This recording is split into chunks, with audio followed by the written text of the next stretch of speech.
யுதிஷ்டிரர் மிகவும் தொந்தரவு செய்வதைக் காண அவரால் தாங்க முடியவில்லை. அவரை ஆறுதல் படுத்த அவரது இதயம் ஆழமாக ஏங்கியது. அவர் வார்த்தைகளை கண்டுபிடிக்க சிரமப்பட்ட போது அர்ஜுனனின் எண்ணங்கள் பல தலைமுறைகளாக கடந்து வந்த ஒரு பண்டைய கதைக்கு திரும்பி சென்றன. இது மன்னர் ஜனகனின் கதை. ஒரு நியாயமான ஆட்சியாளர் தனது ராஜ்யத்தை கைவிட்டு ஒரு பிச்சை வாழ்க்கையை மேற்கொண்டார். அவரது ராணி சீதா தனது கணவர் தனது தலையை மொட்டையடித்து ஒரு பிச்சைக்காரனின் ஆடையை அணிந்திருப்பதை திகைப்புடன் பார்த்தார். என் ஆண்டவரே, நீங்கள் ஏன் இந்த பாதையை தேர்ந்தெடுத்தீர்கள் என்று உணர்ச்சிவசப்பட்ட குரலில் அவர் கேட்டார். ஒரு கைப்பிடி பாலி எங்களை தக்க வைக்க முடியாது. அது எங்கள் ராஜ்யத்திற்கு கௌரவத்தை கொண்டு வர முடியாது. உங்கள் செயல்கள் உங்கள் வார்த்தைகளுக்கு முரணானவை. ஐந்து திரியும் வறுமையின் வாழ்க்கைக்கு நீங்கள் ஒரு வளமான சாம்ராஜ்யத்தை விட்டு செல்கிறீர்கள். சீதையின் வார்த்தைகள் ஜனகனின் இதயத்தை ஆழமாக பாதித்தன. மேலும் அவரது முடிவு அவர் நினைத்ததைப் போல உன்னதமானது அல்ல என்பதை அவர் உணர்ந்தார். சீதையின் கண்களில் உள்ள வலியை அவர் கண்டார். மேலும் அவர்தான் அவளுக்கு துன்பத்தை ஏற்படுத்தியிருப்பதை அறிந்திருந்தார். மற்றவர்களுக்கு தீங்கு விளைவிக்காமல் நான் எப்படி வாழ முடியும் என்று அவர் அவரிடம் கேட்டார். ஒரு ராஜாவாக நீங்கள் ஒரு காலத்தில் ஆயிரக்கணக்கான பிராமணர்களை ஆதரித்தீர்கள். இப்போது நீங்கள் ஒரு சாமானிய மனிதனைப் போல உணவுக்காக கெஞ்சுகிறீர்கள் தானதா? தனது ராணியின் வார்த்தைகளால் அதிர்ச்சி அடைந்தார். அதில் உள்ள உண்மையை அவர் கண்டார். மேலும் அவரது செயல்கள் அவர் நம்பியதைப் போல தன்னலமற்றவை அல்ல என்பதை புரிந்து கொண்டார். அவர் தனது பொறுப்புகளை கைவிட்டார் என்பதை அறிந்திருந்தார். தனது மக்களையும் தனது ராஜ்யத்தையும் தங்களை தற்காத்து கொள்ள விட்டு சென்றார். அர்ஜுனன் சீதையின் வார்த்தைகளை கேட்டபோது ஒரு புரிதல் உணர்வு தன்னை கழுவுவதை உணர்ந்தான். தனது போராட்டங்களில் யுதிஷ்டிரன் தனியாக இல்லை என்பதை அவர் உணர்ந்தார். பலர் அவர்களுக்கு முன் துறவரம் என்ற பாதையில் நடந்தனர். ஆனால் சிலர் மட்டுமே உண்மையிலேயே அமைதியை கண்டுபிடிப்பதில் வெற்றி பெற்றனர். அர்ஜுனன் யுதிஷ்டிரனிடம் திரும்பி நம்பிக்கையுடன் பேசினான். மன்னர் ஜனகனும் ஒரு புத்திசாலி மனிதர். ஆனால் விவேகமான கடமையில் அவர் கூட தடுமாறினார். நாம் அவரது முன்மாதிரியை பின்பற்றக்கூடாது.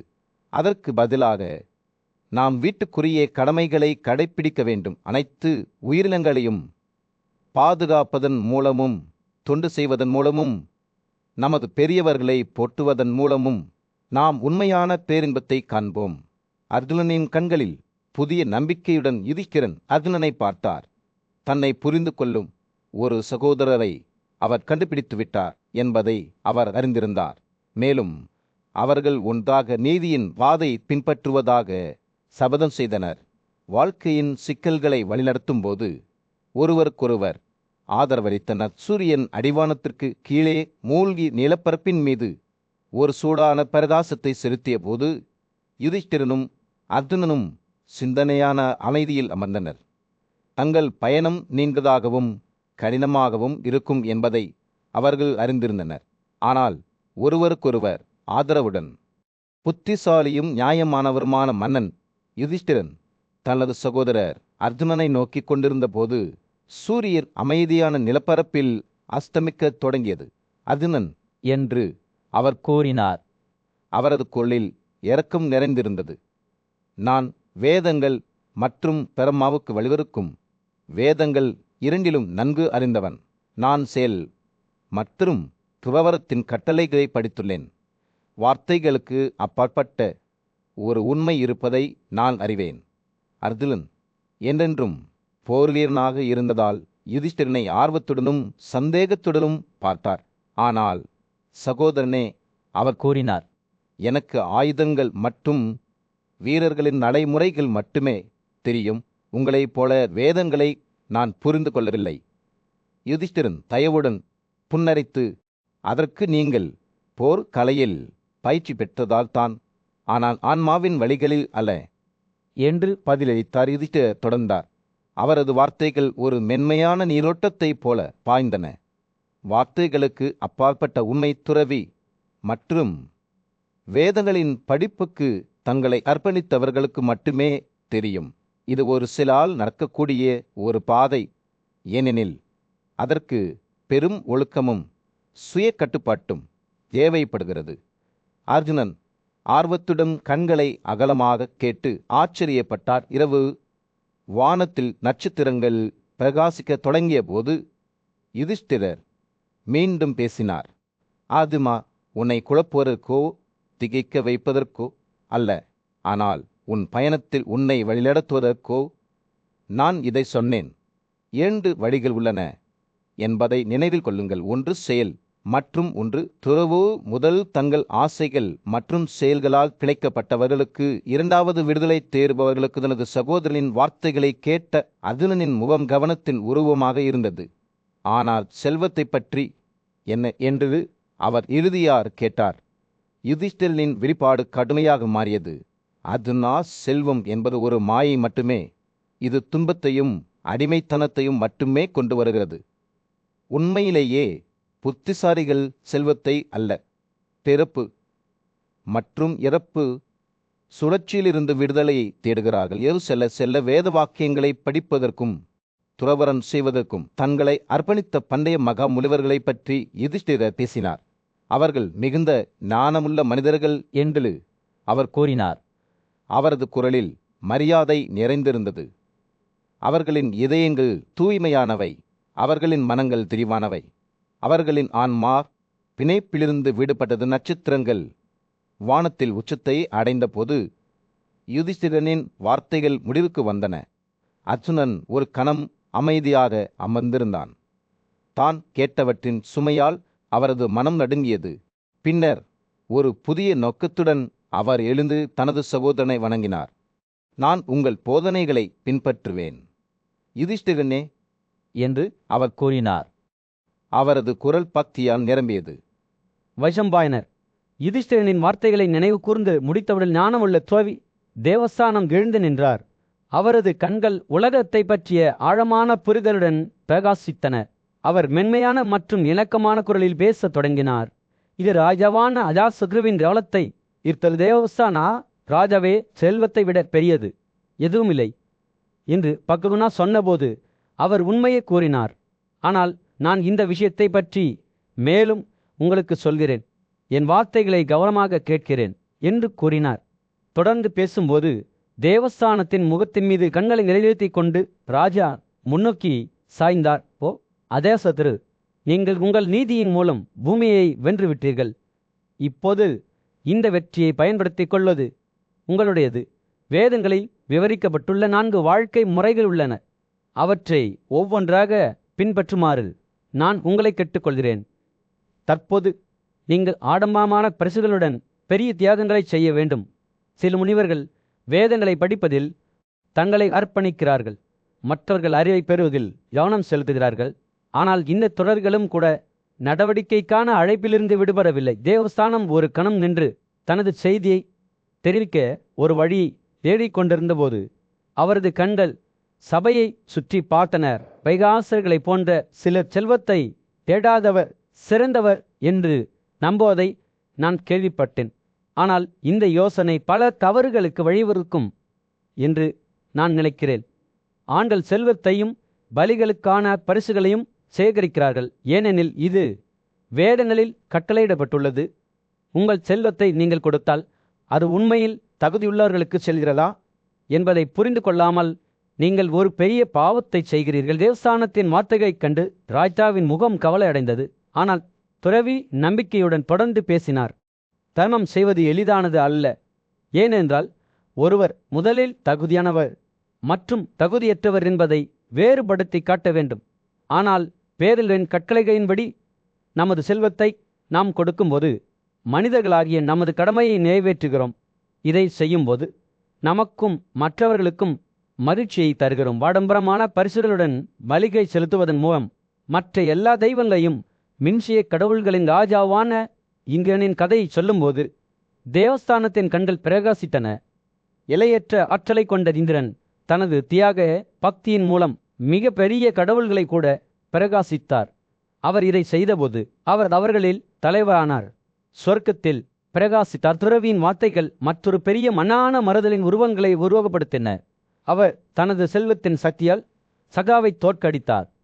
அரிட்சத்தின் மன்னர் மருத தனது செல்வத்தை பயன்படுத்தி ஒரு பிரமாண்டமான தியாகத்தை செய்தார். அரிசை தேவியே கலந்து கொண்டார். மேலும் மரண மனிதரான கரிசந்திரர் தியாகங்களை செய்து தாராளமாக கொடுத்தபோது அவர் மிகுந்த தகுதியையும் மகிழ்ச்சியையும் பெற்றார். தேவஸ்தானம் பேசி முடித்தவுடன் கூட்டம் கூடியது. பழைதூர சகாப்தத்தில் தேவசானா தனது கேட்பவர்களுடன் ஒரு பண்டைய கலையை பகிர்ந்து கொண்டார். இது வாழ்க்கையை பற்றிய அவர்களின் கண்ணோட்டத்தை என்றென்றும் மாற்றும்.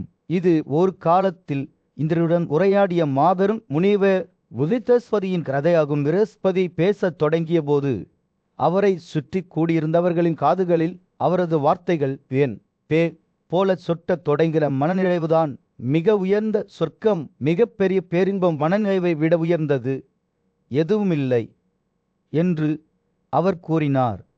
அவர் ஒரு களம் நிறுத்தி தனது வார்த்தைகளில் ஏழையை கேட்பார்களை உள்வாங்க அனுமதித்தார். அவர் தொடரும்போது, பிரகஸ்பதியின் கண்கள் இந்திரனின் ஆன்மாவை பார்ப்பது போல் தோன்றியது. ஒரு ஆமை தனது கைகால்களை திரும்பப் பெறுவது போல ஒருவர் தங்கள் ஆசைகள் அனைத்தையும் ஈர்க்கும்போது அவர்களின் ஆன்மாவின் இயற்கையான பிரகாசம் பிரகாசிக்கத் தொடங்குகிறது என்று அவர் விளக்கினார். இரக்கம் மற்றும் சுய கட்டுப்பாட்டின் முக்கியத்துவத்தை பற்றி அவர் பேசும்போது அவரது குரல் ஒரு மென்மையான குணத்தை எடுத்தது. இந்தியின் மகனே என்று பிரகஸ்பதி இந்திரனிடம் நேரடியாக கூறினார். ஒருவர் எந்த பாதையை தேர்ந்தெடுத்தாலும் அதனுடன் தொடர்புடைய பலன்களை அவர்கள் அறுவடை செய்வார்கள். சிலர் அமைதியை புகழ்வார்கள், மற்றவர்கள் உழைப்பின் நல்லொழுக்கங்களை புகழ்வார்கள். சிலர் சிந்தனையில் ஆர்ந்து அடைகிறார்கள், மற்றவர்கள் அமைதியையும் முயற்சியையும் மதிக்கிறார்கள். அவர் பேசுகையில் பிரகஸ்பதியின் வார்த்தைகள் வாழ்க்கையை பற்றிய பல்வேறு கண்ணோட்டங்களை சித்தரிப்பதாக தோன்றியது. தியாகம், துறவு மற்றும் பரிசுகளை புகழ்ந்தவர்களையும் அமைதியாக தியானம் அல்லது இறையாண்மையில் வாழ்ந்தவர்களையும் அவர் குறிப்பிட்டார். ஒவ்வொரு பாதையும் அதன் சொந்த தகுதிகளை கொண்டிருந்தது என்று அவர் வலியுறுத்தினார். இருப்பினும் முனிவரின் குரல் தனது சொற்பொழிவை முடிக்கும்போது ஈர்ப்பை பற்றி ஒரு குறிப்பை எடுத்தது. எந்தவொரு உயிரினத்திற்கும் தீங்கு விளைவிக்காத பாதையே அனைத்து பாதைகளிலும் மிகவும் உன்னதமானது என்பதை அறிஞர்கள் கவனித்துள்ளனர்.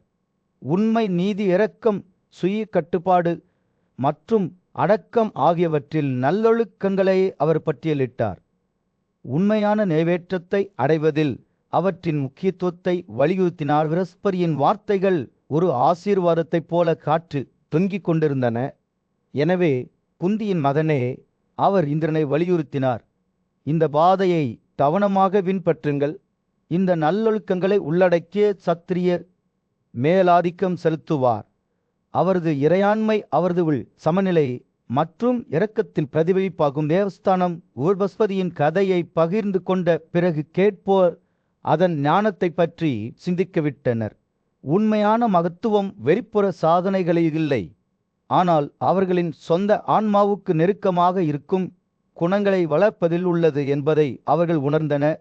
அதைத் தொடர்ந்து வந்த மௌனத்தில் ருத்தாக்கள், வாசு, ஆதித்யாக்கள், சாட்சியாக்கள் மற்றும் அரசர்களின் படைகளின் ஆவிகள் தேவஸ்தானத்தின் கேட்பவர்களை சுற்றி கூடியிருப்பது போல் தோன்றியது. ஏனெனில் பிரகஸ்பதியின் வார்த்தைகளால் கற்பிக்கப்பட்ட கடமைகளை செய்வதில் அவர்களும் ஒரு உயர்ந்த முடிவை அடைய முடியும். இது அவர்களுக்கு இந்த வாழ்க்கையிலும் அடுத்த வாழ்க்கையிலும் அமைதி, பூர்த்தி மற்றும் விடுதலையை கொண்டு வரும். பதற்றமான சூழ்நிலையில் அர்ஜுனன் தனது மூத்த சகோதரரான மன்னன் யுதிஷ்டிரனிடம் ஆறுதல் மற்றும் வழிகாட்டுதலின் வார்த்தைகளுடன் திரும்பினான். ராஜாவே, ஒவ்வொரு கடமையையும் நன்கு அறிந்தவரும் சத்திரியே நற்பண்புகளை கடைபிடிப்பதன் மூலம் இறையாண்மையை பெற்றவருமான நீங்கள் ஏன் தொடர்ந்து துக்கத்துடன் ஏந்து கொண்டிருக்கிறீர்கள்? உங்கள் எதிரிகள் அனைவரையும் தோற்கடித்து ஒரு பரந்த சாம்ராஜ்யத்தை எதிர்ப்பின்றி வென்றுவிட்டீர்கள். உங்கள் பெருமை புகழ்பெற்றது. உங்கள் பெயர் நாடு முழுவதும் எதிரொலிக்கிறது. அர்ஜுனன் பேசுகையில் அவரது வார்த்தைகள் நம்பிக்கையுடனும் இரக்கத்துடனும் வழிந்தன. யுதிஷ்டிரனின் துக்கம் தனக்காக மட்டுமல்ல, போரில் தங்கள் உயிரை கொடுத்த அவர்களது வீண்ட தோழர்களுக்காகவும் இருந்தது என்பதை அவர் அறிந்திருந்தார். ராஜாவே, அவர் தொடர்ந்தார், போரில் மரணம் என்பது சத்திரியர்களுக்கு ஒரு உன்னதமான செயலாக கருதப்படுகிறது. இது பல்வேறு தியாகங்களை செய்வதை விட மிகவும் தகுதியானது. இது நமது ஒழுங்கை நிர்வகிக்கும் கட்டளைகளில் ஆணையை அர்ஜுனனின் குரல் வலியுறுத்தலுடன் உயர்ந்தது. அவர் அறிவித்தார், தவமும் துறப்பும் பிராமணர்களின் கடமைகள். நம்மை போன்ற சத்திரியர்களின் அல்லதனது சகோதரனின் வார்த்தைகளை யுதிஷ்டிரன் கவனமாக கேட்டான். துக்கத்தால் அவரது இதயம் கனத்தது. அர்ஜுனன் சொல்வது சரிதான் என்று அவருக்கு தெரியும். போரில் மரணம் என்பது ஒரு சத்திரியனுக்கு ஒரு கிளறவமான விதி இருப்பினும் அவரை பிடித்திருந்த துக்கத்தை அவரால் அசைக்க முடியவில்லை. ஆனால் அர்ஜுனா என்று அவர் கேட்டார். அவரது குரலுக்கு சற்று மேலே விழுந்தவர்களை பற்றி என்ன? அவர்கள் ஒரு உன்னதமான முடிவில் தங்கள் வாய்ப்பை இழக்கவில்லையா? அர்ஜுனனின் வெளிப்பாடு மேன்மையடைந்தது. அவர் பதிலளித்த போது, அவர்களின் ஆன்மாக்கள் இப்போது மறுபிறப்பின் சுழற்சியிலிருந்து விடுபட்டுள்ளன. போரில் தங்கள் வாழ்க்கையின் தியாகத்தால் புனிதப்படுத்தப்பட்டுள்ளன. என்ன நடந்தது என்று கட்டளையிடப்பட்டது. ராஜாவே, உன்னாலும் கூட விதியின் விருப்பத்தை எதிர்க்க முடியாது. சூரியன் மறைந்து ராஜ்யத்தின் மீது ஒரு சூடான ஆரஞ்சுநிற ஒளியை வீசத் தொடங்கிய போது அர்ஜுனனின் வார்த்தைகள் ஆசர உணர்வை பெற்றன. ஓ வலிமையான மன்னரே! நம்பிக்கையுடன் நிறைந்த அவரது குரல், நீங்கள் இந்த துக்கத்தை கைவிட்டு உங்களை செயலில் ஈடுபடுத்திக் கொள்ள வேண்டும். உங்கள் இதயம் வலிமையானது, உங்கள் உடைக்க முடியாத விருப்பம். நீங்கள் ஒரு சத்திரியர் என்பதை நினைவில் கொள்ளுங்கள். எதிரிகளை தோற்கடித்து பேரரசுகளை வெல்ல திறந்தவர் அவர் இடைநிறுத்தினார். அவரது கண்கள் யுதிஷ்டிரின் முகத்தில் பூட்டப்பட்டன. ராஜாவே, உங்கள் சொந்த ஆன்மாவை வென்று தியாகங்கள் மற்றும் தொண்டு செயல்களில் ஈடுபடுங்கள். இந்திரன் ஒரு பிராமணனாக பிறந்தாலும் ஆவியில் ஒரு சத்திரியர் ஆனார். அவரது பாவமுள்ள உறவினர்களுடன் 110 முறை போராடினார். எனவே நீங்களும் உங்கள் துக்கத்தை முறியடித்து வெற்றி பெறலாம். அந்த தருணத்தில் அர்ஜுனனின் வார்த்தைகள் யுதிஷ்டிருக்குள் ஏதோ ஒன்றை எழுப்புவதாக தோன்றியது. அவரது துக்கம் உயரத் தொடங்கியது. அதற்கு பதிலாக ஒரு உறுதியான உணர்வு ஏற்பட்டது. தனது பாதையை தேர்ந்தெடுப்பதற்கும் தனது விதியை வடிவமைப்பதற்கும் தனக்கு அதிகாரம் இருப்பதை அவர் அறிந்திருந்தார். நட்சத்திரங்களைப் போர் குந்திக்கு பிறந்த குரு மன்னன் திருதராஷ்டிரன் அர்ஜுனன் தனது கடமைகளைப் பற்றி அவரிடம் பேசும்போது திகைத்து நின்றான். தீவின் ஞானியான முனிவர் வியாச தலையிட்டு அர்ஜுனனின் வார்த்தைகள் உண்மை என்று கூறினார்.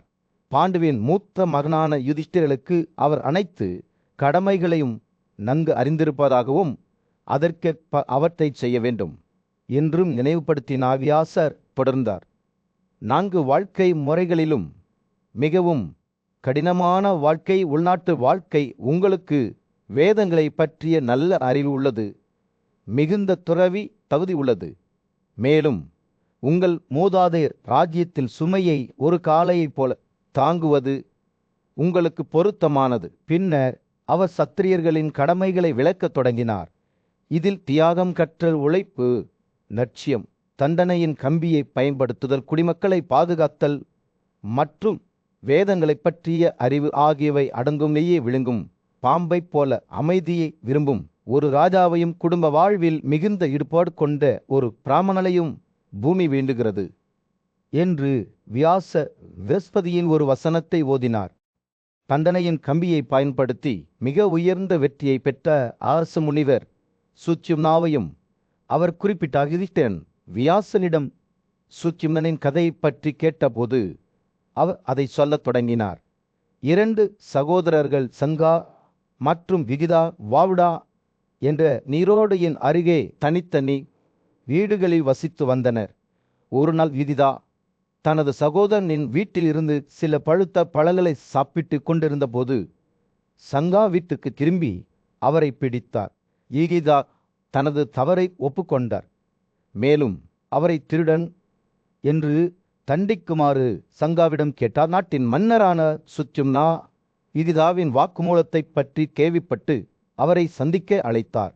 தனது சகோதர அனுமதியின்றி சில பழங்களை சாப்பிட்டு தண்டனையை வழங்குமாறு லிகிதா ராஜாவிடம் கூறினார்.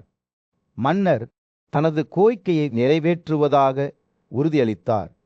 அதற்கு பதிலாக லிகிதாவின் வார்த்தைகளை கேட்ட பிறகு அவரை மன்னிக்க முடிவு செய்தார். இருப்பினும் சுதும்னா ஒரு தண்டனையாக லிகிதாவின் கைகளை வெட்டச் செய்தார். இதனால் அவரது செயல்களின் விளைவை அவர் தாண்ட வேண்டியிருந்தது. லிகிதா தனது சகோதரர் சங்காவிடம் திரும்பிய போது அவர் அவரை மன்னித்து தன்னை தூய்மைப்படுத்த புனித நீரோட்டமான வாவுதாவில் குளிக்கச் சொன்னார். லிகிதா குளிக்கும்போது அவரது ஸ்தம்புகளின் முடிவில் 2 புதிய கைகள் தோன்றின. இது அவரை ஆச்சரியத்தில் ஆழ்த்தியது. அவரது சகோதரர் சங்கா, இது அவரது தவத்தின் விளைவாகும் என்றும் ப்ராவிடன்ஸ் அதன் பின்னணியில் உள்ள கருவியாகும் என்றும் விளக்கினார். சங்கா ஏன் அவரை முன்பு சுத்திகரிக்கவில்லை என்று லிகிதா கேட்டார். அதற்கு அவர் தான் தண்டித்தவர் அல்ல, மாறாக அவரை தண்டித்த ஆட்சியாளர் என்று பதிலளித்தார். இந்த செயலின் மூலம் சுச்சிம்னா மன்னர் புகழ்பெற்றார் என்றும் சத்திய பகவானைப் போலவே மிக உயர்ந்த வெற்றியை பெற்றார் என்றும் கூறி வியாசர் முடித்தார். ஒரு புனிதமான கூட்டத்தில் வையம்பாயனர் மகா முனிவர் கிருஷ்ணபைபாயனரிடமிருந்து குந்தியின் மகள் அஜாசுக்கு ஒரு ஆழ்ந்த செய்தியை பகிர்ந்து கொண்டார். உங்கள் சகோதரர்களே யுதிஷ்டிரரே உலகில் தங்கள் இடத்தை பெற்றுள்ளீர்கள் என்று அவர் கூறினார். காடுகளில் இருந்த காலத்தில் போற்றப்பட்ட அவர்களின் விருப்பங்கள் இப்போது அடையக்கூடியவை. நவியனின் மகன் யயாதியைப் போல பூமியை ஆட்சி செய்யுங்கள். சிறிது நேரம் மகிழ்ச்சியாக இருங்கள். கிருஷ்ணதுவைபையானா பிறந்து பேசுகையில் உங்கள் பயணம் கஷ்டங்களால் குறிக்கப்பட்டுள்ளது. ஆனால் அது இப்போது உங்களுக்கு பின்னால் உள்ளது. நீங்கள் மத தகுதியையும் செல்வத்தையும் மகிழ்ச்சியையும் சம்பாதித்துள்ளீர்கள். இப்போது உங்கள் மூதாதையர்கள் கடவுள்கள் மற்றும் உங்களிடம் கெஞ்சியவர்களுக்கு நீங்கள் செலுத்த வேண்டிய கடன்களை திருப்பிச் செலுத்த வேண்டிய நேரம் இது என்று அஜாசத்து கவனமாக கேட்டார். கிருஷ்ண துவைபாயனனின் வார்த்தைகள் ஞானம் நிறைந்தவையாக இருந்தன. அஜாசத்துவை நல்லொழுக்கத்தின் பாதையில் வழியடத்தின. ஒரு காமத்தாலோ கோபத்தாலோ இசை திருப்பப்படக்கூடாது என்று அவர் கூறினார். அவர் ஒரு தந்தையைப் போல தனது குடிமக்கள் அனைவரிடமும் பக்கச்சார்பற்ற முறையில் நடந்து கொள்ள வேண்டும். சூழ்நிலைகள் காரணமாக ஒரு செயலை செய்ய தவறும் ஒரு மன்னர் தவறல பின்னர் அந்த முனிவர் அஜாசத்துவின் எதிர்கால முயற்சிகளுக்கு ஒரு கலங்கரை விளக்கமாக இருக்கும் மன்னர் தைத்ரீவனின் கதையை பகிர்ந்து கொண்டார். போரில் பல எதிரிகளை கொண்ட ஒரு துணிச்சலான போர் வீரர் ஹயத்ரீவா. இருப்பினும் அவர் இறுதியில் தனியாக போராடிய போது தோற்கடிக்கப்பட்டு கொல்லப்பட்டார். இருப்பினும் அவரது செயல்கள் கடமையால் வழிநடத்தப்பட்டன. மேலும் அவர் பூமியில் பெரும் புகழை பெற்றார். கொள்கை மற்றும் புத்திசாலித்தனம் மூலம் ஒருவரின் ராஜ்யத்தை பாதுகாப்பதன் முக்கியத்துவத்தை நினைவூட்டுவதாக கயாகிரீவரின் கதை செயல்பட்டது என்று கிருஷ்ணதுவைபையானா விளக்கினார். அவர் வீரியத்துடனும் பணிவுடனும் ஆட்சி செய்தார். உலகம் முழுவதையும் தனது புகழை நிரப்பினார். நல்லொழுக்கமுள்ள மன்னர் பல்வேறு செயல்களை செய்தார். என்றென்றும் போற்றப்படும் ஒரு பாரம்பரியத்தை விட்டு சென்றார். வேதம்பாயனர் பேசும்போது அஜாசத்து மிகுந்த கவனத்துடன் கிருஷ்ணதுவைபாயனரின் வார்த்தைகளின் ஞானத்தை உள்வாங்கினார். அவர் கயாகிரீவரின் அடிச்சுவடுகளை பின்பற்றி தனது ராஜ்யத்தை நீதியுடனும் இரக்கத்துடனும் ஆட்சி செய்து இறுதியில் மரணத்திற்கு பின் மகத்துவத்தை அடைய வேண்டும் என்பதை அவர் அறிந்திருந்தார். முனிவரின் செய்தி அவருக்குள் ஒரு நெருப்பை பற்ற வைத்து நல்லொழுக்கம் மற்றும் நீதியின் பாதையை நோக்கி வழிநடத்தியது. குந்தியின் மகன் யுதிஷ்டிரனின் முன் கூடியிருந்த கூட்டத்தின் மீது ஒரு சூடான ஆரஞ்சு நிற ஒளியை வீசும் சூரியன் ராஜ்யத்தின் மீது அஸ்தமித்தது. இளம் ராஜாவின் கண்கள் மேகமூட்டமாக இருந்தன.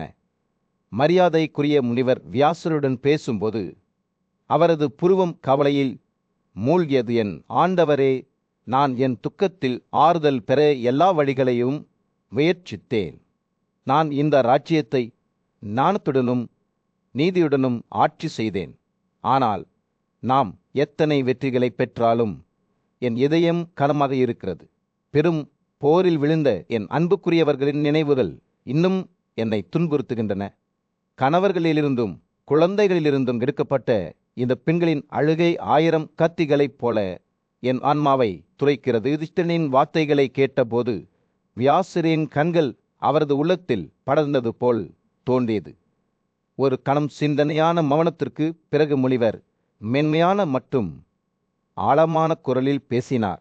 எந்த ஒரு மனிதனும் தனது சொந்த முயற்சிகள் அல்லது தியாகங்கள் மூலம் எதையும் பெற முடியாது என்று வியாசர் கூறினார். செல்வம், சக்தி, அறிவிவை அனைத்தும் காலத்தின் பரிசுகளாகும். காலம் என்பது மிக பெரிய ஆணையர். அதன் விதியின் நூல்களால் நம் வாழ்க்கையின் திரைச்சீலை நெசவு செய்கிறது. சில நேரங்களில் ஒரு அறியாமை முட்டார் வெற்றியில் தடுமாறக்கூடும். ஆனால் அது காலத்தின் நீரோட்டங்கள் அவருக்கு சாதகமாக இருப்பதால் மட்டுமே. வியாசரின் வார்த்தைகள் யுதிஷ்டனின் மனதில் ஒரு உருவத்தை வரைந்தன. காலத்தின் ஒரு பரந்த விரிவாக்கம் முடிவற்ற கடலைப் போல நீண்டு அனைத்து உயிரினங்களையும் அதன் விதியின் அலைகளில் சூழ்ந்து சென்றது. வியாசர் தொடரும்போது மன்னர் மிகுந்த கவனத்துடன் கேட்டார். காலம் அனைத்து உயிரினங்களுக்கும் செழிப்பையும் துன்பத்தையும் மகிழ்ச்சியையும் துக்கத்தையும் கொண்டு வருகிறது. வலிமை மிக்கவர்களை பூசியாக குறைத்து தாழ்ந்தவர்களை கற்பனை செய்ய முடியாத உயரத்திற்கு உயர்த்தும் மிகப்பெரிய சமநிலை இது. நாம் அதன் மகத்தான விளையாட்டில் வெறும் சிப்பாய்கள் மட்டுமே. அதன் விருப்பங்களுக்கும் கற்பனைகளுக்கும் உட்பட்டவர்கள். வியாசர் பேசுகையில் அவரது வார்த்தைகள் காலம் மட்டுமே நிலையானதாக இருக்கும் ஒரு உலகத்தை பற்றிய தரிசனங்களை தூண்டுவதாக தோன்றியது. யுதிஷ்டர் இயற்கையின் சுழற்சிகளை கண்டார். விதிகளின் வீழ்ச்சி மற்றும் ஓட்டம், பூக்கள் பூப்பது மற்றும் வாடிப்போவது, அனைத்து உயிரினங்களின் பிறப்பு மற்றும் இறப்பு அனைத்தும் காலத்தின் கட்டாயங்களால் நிர்வகிக்கப்படுகின்றன. வியாசர் என்றார். ஞானத்தால் அவரது கண்கள் பிரகாசிக்கின்றன. அவர் யுதிஷ்டிரரை பார்த்தார். உண்மையான மகிழ்ச்சி என்பது உலக உடைமைகள் அல்லது விரைவான இன்பங்களுடன் பிணைக்கப்படுவதற்கில்லை, ஆனால் அவர்களிடமிருந்து பிரிந்து செல்வதில் உள்ளது என்பதை ஞானி அறிந்திருக்கிறார். அவர் உலகத்தை அது என்ன என்பதை பார்க்கிறார். துக்கம் மற்றும் மகிழ்ச்சியின் பரந்த எப்போதும் மாறிவரும் திரைச்சிலை காலத்தால் நெய்யப்பட்டதும். இவர் பேசி முடித்ததும் கூட்டம் அமைதியாக இருந்தது. வியாசரின் வார்த்தைகளை பற்றி சிந்திக்க தவறியது. யுதிஷ்டிரரின் முகம் அவரது புரிதலின் ஆழத்தை பிரதிபலிப்பதாக தோன்றியது. சோகம், ஏற்றுக்கொள்ளுதல் மற்றும் புதிதாக கண்டுபிடிக்கப்பட்ட ஞானம் ஆகியவற்றின் கலவை. தனக்கு ஒரு அரிய பரிசு வழங்கப்பட்டிருப்பதை அவர் அறிந்திருந்தார். காலத்தின் மர்மங்களை பற்றிய ஒரு பார்வை. வியாசரின் இறுதி வார்த்தைகள் காற்றில் தொங்கிக் கொண்டிருந்த பெரிய முனிவர் வைசம்பாயனர் அர்ஜுனனுக்கு முன்னால் நின்றார். அவர் பேச தொடங்கியதும் அவரது கண்கள் ஞானத்தால் பிரகாசித்தன.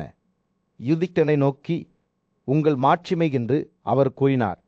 செல்வத்தின் முக்கியத்துவத்தையும் வெற்றியை அடைவதில் அதன் பங்கையும் பற்றி அடிக்கடி பேசியுள்ளார். ஆனால் அது உண்மையில் எல்லாவற்றையும் விட உயர்ந்ததாய். யுதிஷ்டிரர் தனது கதையை தொடரும்போது அவரது வார்த்தைகள் வைசம்பாயனின் மனதில் எதிரொலித்தன. பலர் படிப்பு மற்றும் தவத்தின் மீதான பக்தியின் மூலம் மகத்துவத்தை அடைந்துள்ளனர் என்று அவர் கூறினார். பிரம்மச்சாரியரின் பாதையில் கடந்து அறிவை பெறுவதற்காக தங்களை அர்ப்பணித்து கொண்ட முனிவர்கள் கடவுள்களால் மதிக்கப்படுகிறார்கள். வைசம்பாயனர் தனது எண்ணங்களை சேகரித்து தொடர்ந்தார். வேதங்கள் படிப்பதற்கு தங்களை அர்ப்பணித்து கொண்டவர்களை பற்றி என்ன? அவர்கள் உண்மையான நல்லொழுக்கமுள்ள மனிதர்கள் அல்லவா? வைகால்சர்கள், ஐயாக்கள், பிரிகியர்கள் மற்றும் பலர் வேத அறிவின் மீதான பக்தியின் மூலம் சொர்க்கத்தை அடைந்துள்ளனர். அவர் பேசுகையில் வைசம்பாயனின் குரலில் மரியாதையின் ஒரு குறிப்பு எழுந்தது. தற்சிலாயன பாதை வேதங்களின் போதனைகளை பின்பற்றுபவர்களுக்காக ஒதுக்கப்பட்ட பகுதிகளுக்கு வழிவகுக்கிறது. ஆனால் வடக்கு பாதையான உத்தராயண பாதை யோகா கலையில் தேர்ச்சி பெற்றவர்களால் பயணிக்கப்படுகிறது என்று அவர் கூறினார். யுதிஷ்டிரரின் வார்த்தைகள் வைசம்பாயனருக்குள் எண்ணங்களின் சங்கிலியை தூண்டின. மேலும் அவர் தனது குரலை அழுத்தி பிடித்தார். மனநிறைவே உண்மையான மகிழ்ச்சியின் திறவுகோல் என்று அவர் கூறினார். ஒருவர் ஆசையையும் பற்றுதலையும் மீறும் போது, ஒருவர் பயம் மற்றும் வெறுப்பிலிருந்து விடுபடும் போது அவர்கள் பிரம்மாவின் நிலையை அடைந்துள்ளனர். இரட்சிப்புக்கு வழிவகுக்கும் பல்வேறு பாதைகளை பற்றி பேசும்போது விசமாயனனின் கண்கள் தொலைதூர பகுதியை பார்ப்பது போல் தோன்றியது. சிலர் நல்லொழுக்கத்தை தேடுகிறார்கள், சிலர் நல்ல நடத்தையை தேடுகிறார்கள், மற்றவர்கள் செல்வத்தை தேடுகிறார்கள். ஆனால் உண்மையான ஞானம் என்பது, செல்வம் என்பது ஒரு முடிவுக்கு ஒரு வழி, ஒரு முடிவு அல்ல என்பதை புரிந்து கொள்வதில் உள்ளது. அவரது வார்த்தைகள் ஒரு எச்சரிக்கை உணர்வை கொண்டிருந்தன. செல்வம் ஒரு சாபமாக இருக்கலாம். அதன் பின்னணியில் பிரச்சனைகளையும் கஷ்டங்களையும் கொண்டு வரலாம். செல்வத்தை பின்தொடர்வது பெரும்பாலும் மனம் திரும்புதலின் பயத்தை மறந்து ஆக்கிரமிப்பு செயல்களை செய்ய மனிதர்களை வழிநடத்துகிறது. மேலும் அவர்கள் செல்வத்தை பெறும்போது அதனுடன் தீர்ந்து செல்வதில் அவர்கள் துக்கப்படுகிறார்கள். இல்லையெனில் மறைமுகமான சிலைகளை அனுபவிக்கிறார்கள். செல்வத்தை சேகரித்து அதன் உண்மையான நோக்கத்திற்காக அதை பயன்படுத்த தவறியவர்களை பற்றி பேசும்போது விசமாயனனின் குரல் சோகத்தின் குறிப்பை எடுத்தது. செல்வம் தியாகங்களுக்காக உருவாக்கப்பட்டது என்று அவர் கூறினார். அந்த செல்வத்தை பாதுகாக்கவும் அதே தியாகங்களை செய்யவும் மனிதன் படைக்கப்பட்டான். அது நம் ஆசைகளின் திருப்திக்காக அல்ல. அவர் பேசி முடித்ததும் விசமாயனனின் கண்கள் ஆழமான ஞானத்தை வைத்திருப்பது போல் தோன்றியது. அவர் இருப்பின் இதயத்திற்குள் உற்று பார்ப்பது போல் இருந்தது. பாண்டவர் சகோதரர்களில் மூத்தவரான யுதிஷ்டிரர் முன்கூடியிருந்த கூட்டத்தின் மீது ஒரு பொன்னான பிரகாசத்தை செலுத்திய சூரியன் பாடைந்த நிலப்பரப்பின் மீது அஸ்தமித்தது. கண்ணீர் மற்றும் துக்கத்தால் சிவந்த அவரது கண்கள் அவர் பேசத் தொடங்கும்போது முகங்களின் கடலை பார்த்தனையோ. என் நண்பர்களே, நான் துக்கத்தில் மூழ்கிவிட்டேன். என் செயல்களின் எடை ஒரு மலைத்தொடரை போல என் மீது விழுகிறது.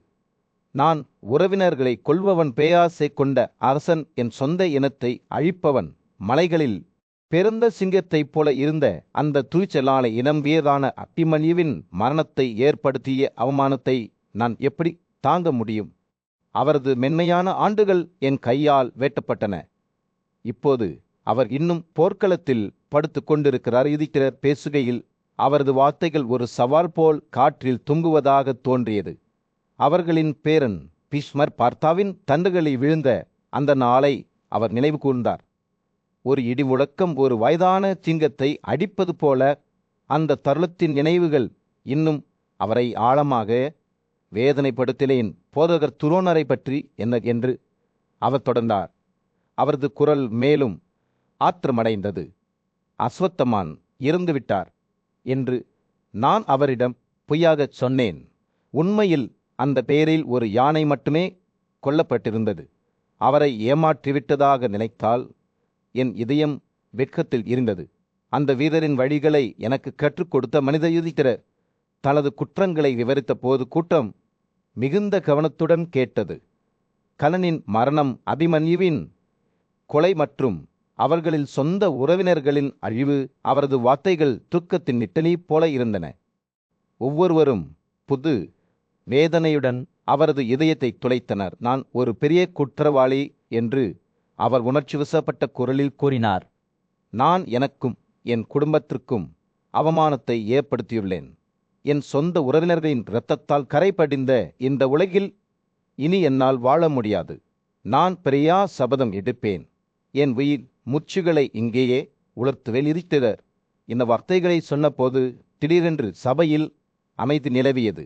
அவரது துக்கத்தின் சுமையால் காற்று அதிர்வுற்றது போல் தோன்றியது. கூடியிருந்த முனிவர்களும் மன்னர்களும் திகைப்புடன் பார்த்தனர். ஆனால் பெரிய முனிவரான வியாசர் தலையிட முன்வந்தார். இல்லை மன்னனே என்று அவர் கூறினார். கோடை நாளில் ஒரு மென்மையான காற்று போல அவரது குரல். இது போன்ற அசப்பான துக்கத்தில் ஈடுபடுவது உங்களுக்கு அல்ல. இதுவும் விதிவோ வலிமையானவதே. அனைத்து உயிரினங்களும் பிறக்கின்றன, இறக்கின்றன. இந்த உலகத்துடனான அவற்றின் ஒன்றிணைப்பு களைப்பில் முடிவடைகிறது. வியாசரின் வார்த்தைகள் யுதிஷ்டிரனின் ஆன்மாவுக்கு ஒரு தைரியம் போல இருந்தன.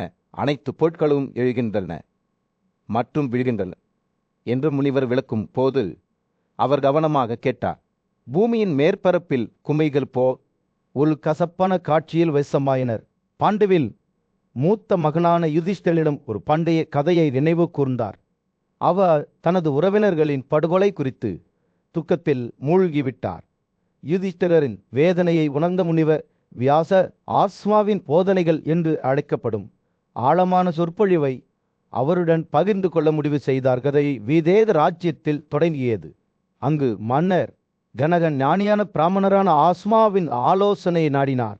துக்கம் மற்றும் இழப்பால் பெருமிதமடைந்த கனகன் வாழ்க்கையின் சவால்களை எவ்வாறு வழிநடத்துவது என்பது குறித்து வழிகாட்டுதல்களை கேட்டார். ஆஸ்மாவின் வார்த்தைகள் கனகனின் தொந்தரவு செய்யப்பட்ட இதயத்திற்கு ஒரு தயம் போன்றது. இது யுதிஷ்டிரனுடன் எதிரொலிக்கும் ஞானத்தை வழங்குகிறது. மனித இருப்பின் விரைவான தன்மையை விளக்கி ஆஸ்மா தொடங்கிறார். ஒரு மனிதனின் உடல் உருவான உடனேயே மகிழ்ச்சிகளும் துக்கங்களும் அதனுடன் தங்களை இணைத்துக் கொள்கின்றன என்று அவர் கூறினார். வாழ்க்கை என்பது மகிழ்ச்சிக்கும் துக்கத்திற்கும் இடையிலான ஒரு நுட்பமான சமநிலையாகும். மேலும் இது எப்போதும் நம்மை பின்தொடர்கிறது. இது விரைவாக நம் புத்திசாலித்தனத்தை பறிக்கிறது.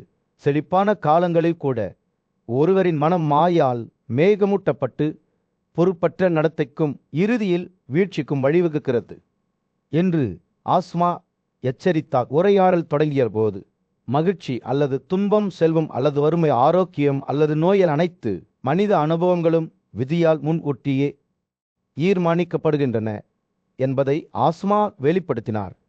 காலத்தின் போக்கு மிகவும் அற்புதமானது என்று அவர் கூறினார். உயிர், பிறப்பு, ஆரோக்கியம், அழகு, கெழிப்பு மற்றும் இன்பத்தின் பொருள்கள் அனைத்தும் விதியின் மூலம் வெல்லப்படுகின்றன. ஆஸ்மாவின் போதனைகள் வாழ்க்கையின் நிலையற்ற தன்மையைப் பற்றிய தெளிவான படத்தை வரைந்தன.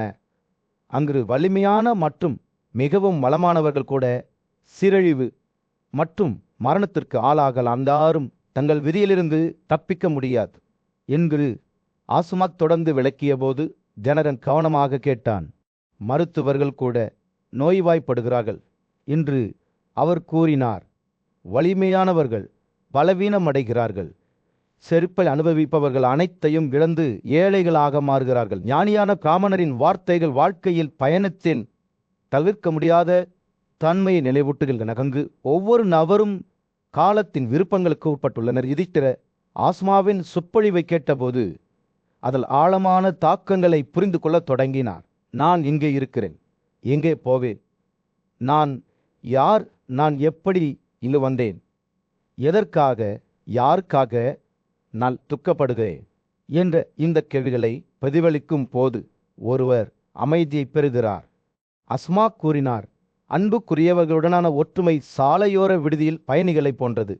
அது தற்காலிகமானது. நமது உண்மையான இயல்பு மழுப்பலாறவே உள்ளது. இதை முடிவுக்கு வந்தவுடன் வைசம்பாயனர் யுதிஷ்டிரரிடம் திரும்பி ஆஸ்மா பகிர்ந்து கொண்ட ஞானத்தை பற்றி சிந்திக்குமாறு கேட்டுக்கொண்டார்.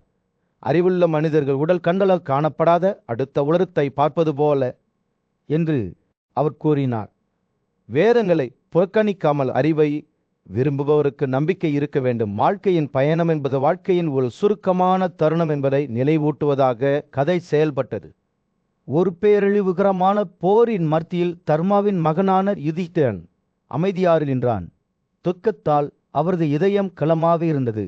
அவரது உறவினர் அர்ஜுனன் சக்தி வாய்ந்த போர்வீரன் கிருஷ்ணரை அணுகி தங்கள் வீழ்ந்த மன்னருக்கு எப்படி ஆறுதல் அளிப்பது என்பது குறித்து வழிகாட்டினார். கிருஷ்ணன் அர்ஜுனன் சொன்னார், தர்மாவின் மதன் நமது கொல்லப்பட்ட உறவினர்களுக்காக துக்கத்தில் மூழ்கிவிட்டான். தயவு செய்து மாதவா அவருக்கு ஆறுதல் கூறுங்கள். நாம் அனைவரும் மீண்டும் ஒரு முறை பெரும் ஆபத்தில் சிக்கியுள்ளோம். அவரது துக்கத்தை நீக்குவது உங்கள் கடமை வைசம்பாயனர் கதை தொடர்ந்தார்.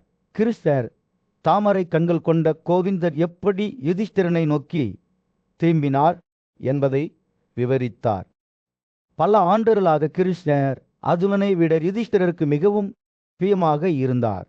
ஒரு மென்மையான தொடுதலுடன் கிருஷ்ணர் யுதிஷ்டிரரின் கையை பிடித்துக்கொண்டு சந்தன பேசால் அலங்கரிக்கப்பட்டு பேசத் தொடங்கினார். மனிதர்களிடையே உள்ள புலியே என்று கிருஷ்ணர் கூறினார், உங்கள் உடலை புண்படுத்தும் வரையில் துக்கத்தில் மூழ்க வேண்டாம். விழுந்தவர்கள் ஒருபோதும் மீண்டு வர முடியாது. நமது கொல்லப்பட்ட சத்திரியர்கள் வீரர்களாக இருந்தனர். போரின் ஆவணங்கள் தங்கள் எதிரிகளை நோக்கி விரைந்து செல்லும் போது தோற்கடிக்கப்பட்டனர். அவர்கள் முதுகில் காயங்களுடன் விழவில்லை அல்லது தப்பி ஓடவில்லை. வீரர்களுடன் சண்டையிட்டு தங்கள் மூச்சுகளை தள்ளிவிட்டு அவர்கள் ஆயுதங்களால் புனிதப்படுத்தப்பட்டு சொர்க்கத்துக்கு சென்றனர் கிருஷ்ணர். பின்னர் நாரதனின் வண்டை சொற்பொழிவை பகிர்ந்து கொண்டார்.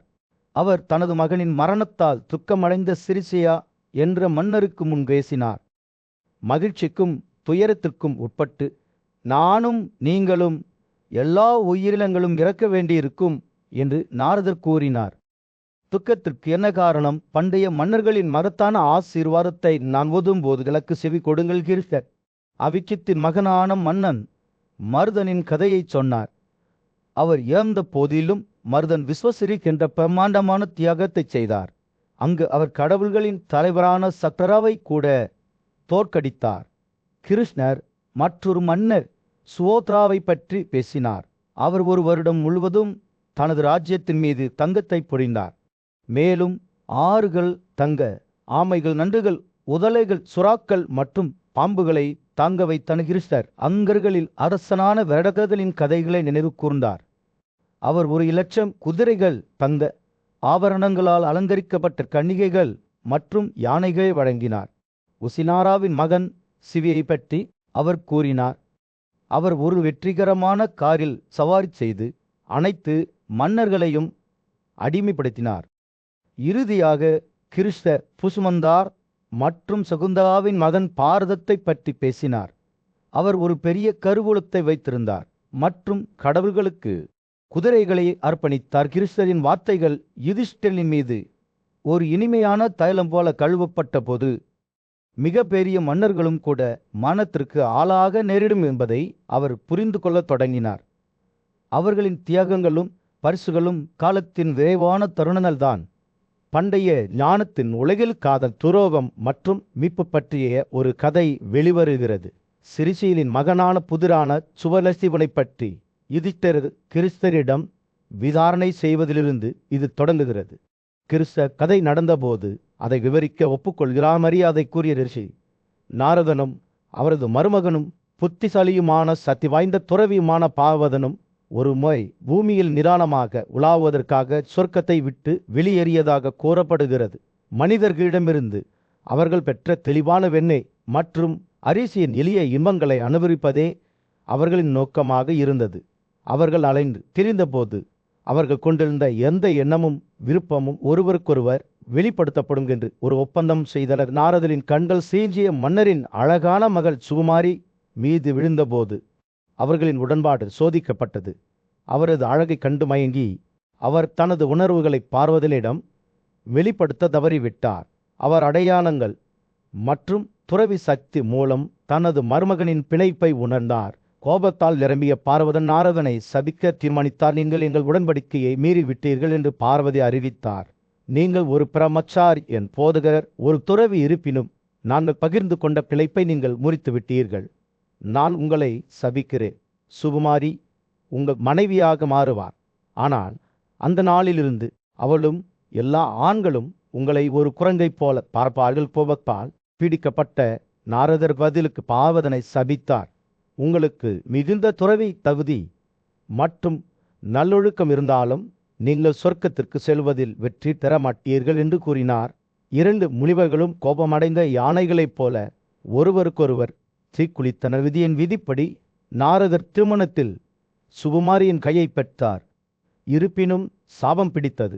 திருமணத்திற்கு பிறகு குரங்கு போன்ற முகத்துடன் அவரை பார்த்தார். இருப்பினும் அவரது பக்தி அசைக்க முடியாததாக இருந்தது. அவரது உடல் வடிவத்தை பொருட்படுத்தாமல் அன்னை முழுமையாக தனது எஜமானருக்கு அர்ப்பணித்தார். ஒரு நாள் பார்வதி ஒரு தனிமையான காட்டில் அலைந்து கொண்டிருந்த போது அவர் நாரதனை சந்தித்தார். சாபத்தால் இன்னும் ஆதிக்கப்பட்டிருந்த நாரதர் தனது மருமகனை பார்த்து மிகுந்த மகிழ்ச்சி அடைந்தார். மன்னிப்பு கேட்டார். பார்வதனும் அவர் மனக்கிளர்ச்சியுடன் செயல்பட்டதை ஒப்புக்கொண்டு மீட்பை கோரினார். 2 முனிவர்களும் தங்கள் பாஸ்பர சாபங்களிலிருந்து ஒருவரை ஒருவர் விடுவித்துக் கொண்டனர். தனது கணவரின் உண்மையான வடிவத்தை பார்த்த சுகுமாரி குழப்பத்தில் ஓடி அவரை வேறொருவர் என்று கவராக நினைத்தார். பார்வதி அவளுக்கு உறுதியளித்தார். இதில் உண்மையில் உங்கள் இறைவன் நாரதர், அவர் உன்னுடன் ஒரே ஆத்மாவை கொண்ட ஒரு நல்லொழுக்கம் உள்ள நபர், புகழ்பெற்ற மற்றும் வலிமையான பார்வதாவின் வார்த்தைகளால் நம்பப்பட்டு சாபத்திலிருந்து விடுபட்டு சுகுமாரி தனது சமநிலையை மீண்டும் பெற்றார். அவர்களின் பிழைப்பு மீட்டெடுக்கப்பட்டவுடன் பார்வதி சொர்க்கத்திற்கு சென்றார். அதே நேரத்தில் நாரதர் தனது அர்ப்பணிப்புள்ள மனைவியுடன் வீடு திரும்பினார்.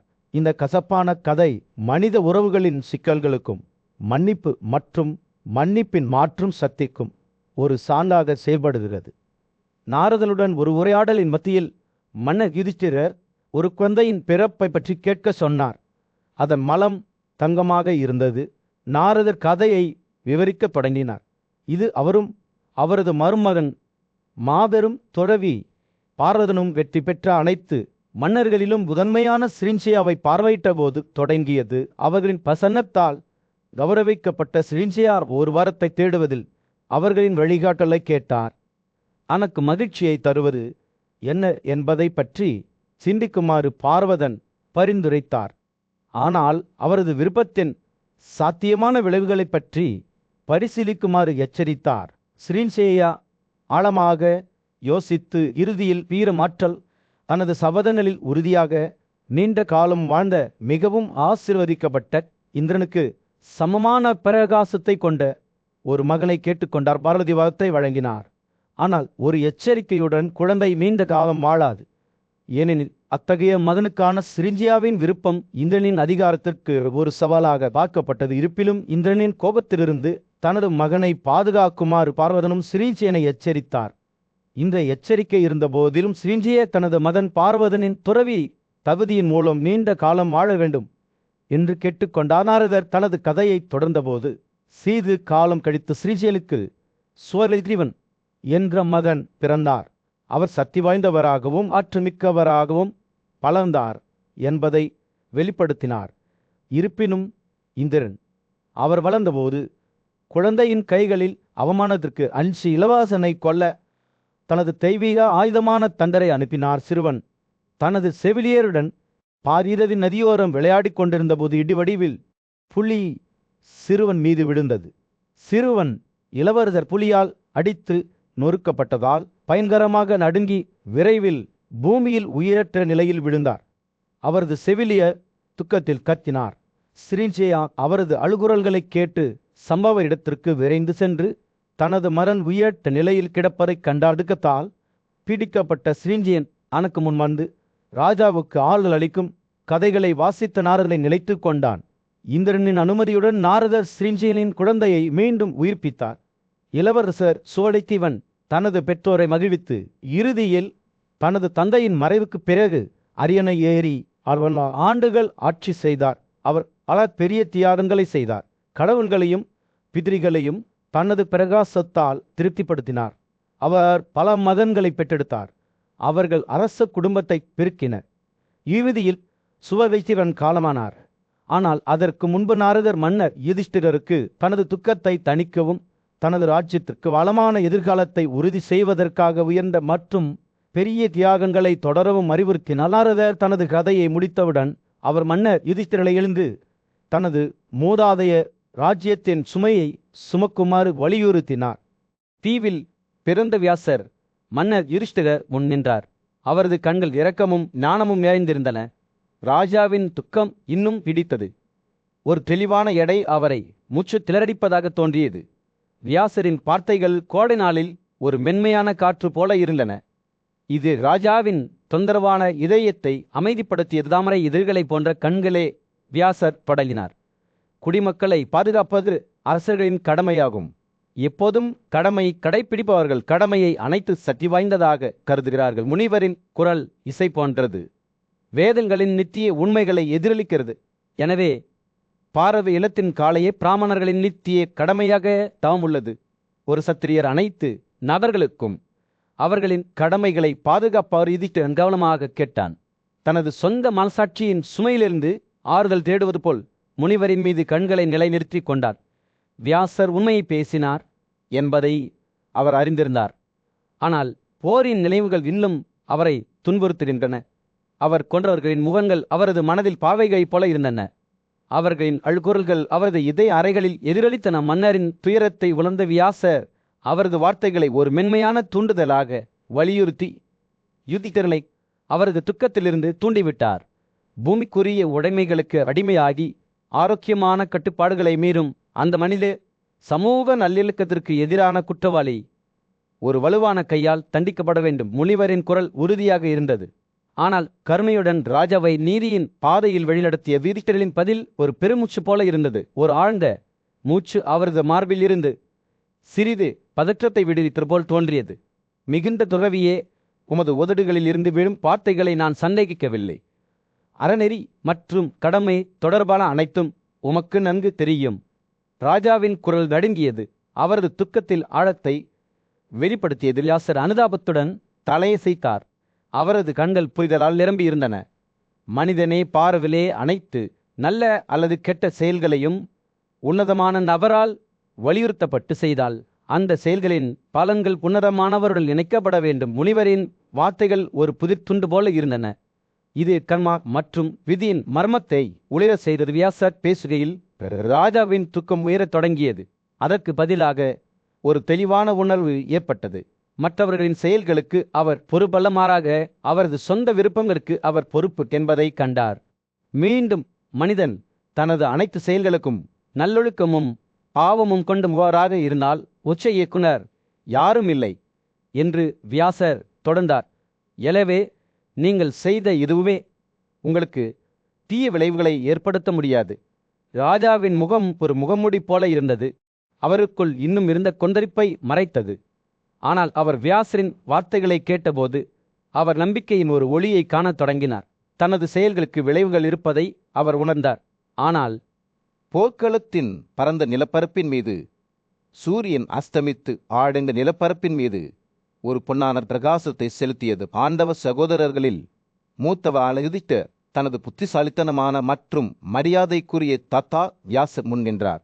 பெரும் போரில் இறந்த எண்ணற்ற உயிர்களை பற்றி பேசும்போது அவரது கண்கள் துக்கத்துடனும் வருத்தத்துடனும் இருந்தன. மகன்கள் மற்றும் பேரன்கள், சகோதரர்கள் மற்றும் தந்தைகள், மாமனார் மற்றும் போதகர்கள், தாய் வழி மாமாக்கள் மற்றும் திராணியர்கள், பல உயர்ந்த ஆன்மீக சத்திரியர்கள், திருமணத்தின் மூலம் உறவினர்கள், நண்பர்கள், தோழர்கள், சகோதரியின் மகன்கள் மற்றும் உறவினர்கள், யுதிஷ்டிரர் அனைவரையும் பட்டியலிட்டார்.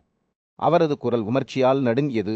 ராஜ்யம் மீதான எனது விருப்பத்தால் உந்தப்பட்ட இந்த பெரிய மனிதர்களை நான் கொன்றுவிட்டேன். வியாசர் யுதிஷ்டிரரின் வார்த்தைகளை கவனமாக கேட்டார். அவரது கண்கள் இரக்கமும் புரிதலும் நிறைந்திருந்தன. இளம் மன்னர் குற்ற உணர்வாலும் துக்கத்தாலும் மூழ்கிவிட்டார். வீழ்ந்த வீரர்களின் நினைவுகளால் வேட்டையாடப்பட்டார் என்பதை அவர் அறிந்திருந்தார். ஒரு சத்திரியனின் கடமைகளை நினைவு கூர்ந்து, ராஜாவே, வியாசர் தொடங்கினார், துக்கத்திற்கு வழிவிடாதீர்கள். இந்த துணிச்சலான மனிதர்கள் தங்கள் சரியான கடமைகளை கடைப்பிடிப்பதில் விழுந்தனர். பூமியில் பெரும் செழிப்பையும் புகழையும் தேடினர். அவர்களின் மரணத்திற்கு நேரமே காரணம் நீங்களோ உங்கள் சகோதரர்களோ அல்ல. வியாசரின் வார்த்தைகளை கேட்கும்போது யுதிஷ்டிரனின் கண்கள் விரிந்தன. அவரது செயல்கள் மட்டுமே மரணத்திற்கு காரணம் அல்ல என்று அவர் ஒருபோதும் கருதவில்லை. ஞானமுள்ள முதியவர் தொடர்ந்து பேசினார்.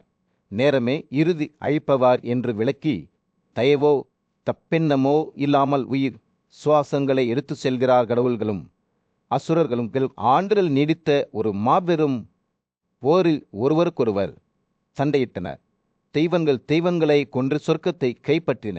பல பிராமணர்கள் கடவுள்களால் கொல்லப்பட்டனர். ஆனால் அவர்கள் நல்லொழுக்கத்தின் அழிவை விரும்பிய தீயான்மீக நபர்கள் என்று வியாசர் கூறினார். வியாசரின் வார்த்தைகள் யுதிஷ்டிரரின் மனதில் ஒரு தெளிவான உருவத்தை வரைந்தன. தெய்வங்களுக்கும் அசுரர்களுக்கும் இடையிலான மாபெரும் போரையும், தெய்வங்களின் படுகொலையும், அதைத் தொடர்ந்து பிராமணர்களின் எழுச்சியையும் அவர் கண்டார். புத்திசாலி முதியவர் பாவம் சில நேரங்களில் நல்லொழுக்கத்தின் வடிவத்தையும் அதற்கு நேர்மாறாகவும் எடுத்துக்கொள்கிறது என்று விளக்கினார். உங்களை போன்ற மனிதர்கள் ஒருபோதும் நரகத்திற்கு செல்ல மாட்டார்கள் என்று யுதிஷ்டிரரிடம் வியாசர் உறுதியளித்தார். கடவுள்கள் பின்பற்றிய பாதையை நீங்கள் பின்பற்றினீர்கள். ஆண்டவின் மகனே, வேத வாக்கியங்களை நன்கு அறிந்திருப்பதால் உங்களை ஆறுதல் படுத்துங்கள். வியாசரின் வார்த்தைகளை கேட்கும்போது யுதிஷ்டிரரின் முகம் நம்பிக்கையின் பிரகாசத்தால் பிரகாசித்தது. அவர் தனது தோள்களில் இருந்து ஒரு எடை உயர்த்தப்பட்டதை உணர்ந்தார். மேலும் அவரது இதயம் உள்ளமடையத் தொடங்கியது. ஞானமன முதியவர் யுதிஷ்டிரரை ஒரு பெரிய குதிரை தியாகம் செய்ய பரிந்துரைத்தார். இது அவரது பாவங்களுக்கான மன்னிப்பு என்று வேதங்கள் சுட்டிக்காட்டுகின்றன. இந்த தியாகத்திற்கு ஆயத்தப்படுங்கள் மன்னர் என்று வியாசர் கூறினார். ஒரு அடர்ந்த காட்டின் நடுவில் வியாசர் ஆழ்ந்த சிந்தனையில் அமர்ந்திருந்தார். அவரது கண்கள் ஆன்மாவின் முக்கியமான விஷயங்களை பற்றி சிந்திக்கும்போது தூரத்தை நோக்கி பார்த்தன. அவர் பரதரிடம் திரும்பி, என் மகனே, ஒரு பிராமணனை கொல்வது போன்ற கடுமையான பாவத்தை செய்திருந்தால் மீட்புக்கு பல்வேறு வழிகள் உள்ளன. தவம் செய்வதன் மூலமும், சபதங்களை கடைப்பிடிப்பதன் மூலமும், பரிசுர மூலம் திருத்தங்களை செய்வதன் மூலமும் ஒருவர் தங்கள் மேல்களை கழுவ முடியும் என்றார். வியாசர் தொடர்ந்தார். அவரது வார்த்தைகள் ஒரு மென்மையான நீரோடை போல பாய்கின்றன. ஒருவர் ஒரு நாளைக்கு ஒரே ஒரு உணவை மட்டுமே சாப்பிட்டு பிச்சைக்காரர்களால் வாங்கப்பட்டு ஊழியர்களின் உதவியின்றி அனைத்து பணிகளையும் செய்தால் அவர்கள் 12 ஆண்டுகளில் தங்கள் பாவத்திலிருந்து தூய்மைப்படுத்தப்படலாம். பிரமாச்சாரியாக மாறுவதன் மூலம், எப்போதும் உழைப்புக்கு தயாராக இருப்பதன் மூலமும், தீமை செய்வதை தவிர்ப்பதன் மூலமும், வெற்று தரையில் தூங்குவதன் மூலமும், தங்கள் குற்றத்தை உலகிற்கு வெளிப்படுத்துவதன் மூலமும், நேர்மையுடன் அவ்வாறு செய்வதன் மூலமும் ஒருவர் தங்களை தாங்களே தூய்மைப்படுத்திக் கொள்ளலாம். வியாசர் பிராயச்சித்தத்தின் மேலும் பல ரகசியங்களை வெளிப்படுத்திய போது பரதர் கவனமாக கேட்டார். ஆயுதங்களுடன் வாழும் ஒரு நபரின் ஆயுதத்தின் மீது அழிவதன் மூலமோ அல்லது எரியும் நெருப்பில் தன்னை எரிவதன் மூலமோ அல்லது வேதங்களை ஓதும்போது 100 யோசனைகள் செய்வதன் மூலமோ ஒருவர் தனது பாவத்திலிருந்து தூய்மைப்படுத்தப்படலாம். ஒருவரின் முழு சொத்தையும் ஒரு கற்றறிந்த பிராமணருக்கு கொடுப்பதன் மூலமோ அல்லது கைன் மற்றும் பிராமணர்களை பாதுகாப்பதன் மூலமோ ஒருவர் மீட்பையும் அடைய முடியும். வியாசர் பேசியது போல் அவரது வார்த்தைகள் மனித இயல்பின் சிக்கல்களை வெளிப்படுத்தும் வகையில் ஒரு திரைச்சிலை போல ஒன்றிணைந்தன. 6 ஆண்டுகள் ஒவ்வொரு நாளும் மிக குறைந்த உணர்வில் வாழ்வதன் மூலம் ஒருவர் தங்கள் பாவத்திலிருந்து தூய்மைப்படுத்தப்படலாம்.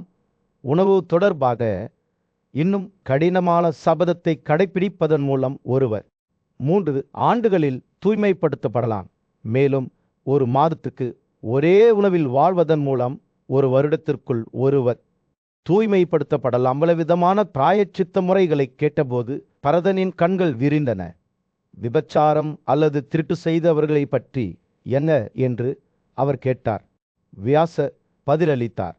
இது போன்ற மீறல்களில் குற்றவாளியாக இருந்த ஒருவர் ஒரு வருடத்திற்கு கடுமையான சபதங்களை கடைப்பிடிப்பதன் மூலம் தூய்மைப்படுத்தப்படலாம். ஒருவர் மற்றொருவரின் சொத்தை திருடும்போது அதை முழு மதிப்புடன் சரியான உரிமையாளருக்கு திருப்பி தர வேண்டும். சூரியன் அஸ்தமிக்க தொடங்கிய போது காட்டின் மீது ஒரு சூடான ஆரஞ்சு ஒளியை வீச வியாசர் பெண்கள் மற்றும் மீட்புக்கான அவர்களின் திறனை பற்றி பேசினார்.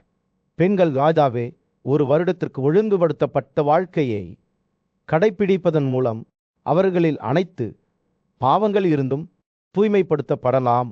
குறைந்த உணவில் வாழ்வதன் மூலம் அவர்கள் 6 மாதங்களில் தங்களை தூய்மைப்படுத்திக் கொள்ளலாம். வியாசர் வெளிப்படுத்திய பிராயச்சித்தத்திற்கான எண்ணற்ற பாதைகளால் பரதனின் மனம் தத்தளித்து கொண்டிருந்தது. அவர் கேட்டார், தங்கள் சபதங்கள் இருந்து விழுந்தவர்களை பற்றி என்ன? அவர்கள் இன்னும் சுத்தமாக இருக்க முடியுமா? வியாசர் பதிலளித்தார், ஆம் என் மகனே பரமச்சாரியார். சபதத்திலிருந்து விழுந்த ஒருவர் 6 மாதங்களுக்கு ஒரு பசுவின் மறைப்பை அணிந்து விதிக்கப்பட்ட தவங்களை கடைப்பிடிப்பதன் மூலம் தூய்மையடைய முடியும். யுதிஷ்டிர முன்னிலையில் அவரது தாத்தா வியாசர் ஒரு பண்டைய கதையை விவரிக்கத் தொடங்கினார். பேரனே சொல்லுங்கள் என்று யுதிஷ்டிரர் கேட்டார். என்ன உளம் சுத்தமானது, என்ன அசுத்தமானது, என்ன பரிசு பாராட்டத்தக்கது, யார் தகுதியானவர், யார் தகுதியற்றவர் என்று கருதப்பட வேண்டும் என்று தொலைதூர காலத்தில் பெரு ஆன்மீக சத்தியம் சிக்கலமும் கொண்ட முனிவர்களின் கூட்டம் படைப்பின் இறைவல் மனுவை அணுகினர். மனு வணக்கத்திற்குரியவன். அவர்கள் கடமை மற்றும் நல்லொழுக்க விஷயங்களில் நாங்கள் உங்கள் ஞானத்தை தேடுகிறோம் என்று கூறினர். அவர்களின் மரியாதையால் மகிழ்ச்சி அடைந்த மனு பேசத் தொடங்கினார். நன்றாக கேளுங்கள் அன்பான முனிவர்களே என்று அவர் கூறினார். புனித சடங்குகள் தடை செய்யப்படாத பகுதிகளில் மந்திரங்களை அமைதியாக ஓதுதல், நோன்பு, சுய அறிவு மற்றும் புனித நதிகள் ஆகியவை தூய்மைப்படுத்தும் செயல்களாக கருதப்படுகின்றன. சில மலைகளும் தூய்மைப்படுத்தும் பண்புகளை கொண்டுள்ளன. தந்தம், சாப்பிடுவது ரத்தினங்கள் மற்றும் விலைநதிப்பட்ட கற்களால் நிரப்பப்பட்ட நீரில் குளிப்பது இவை ஆன்மீக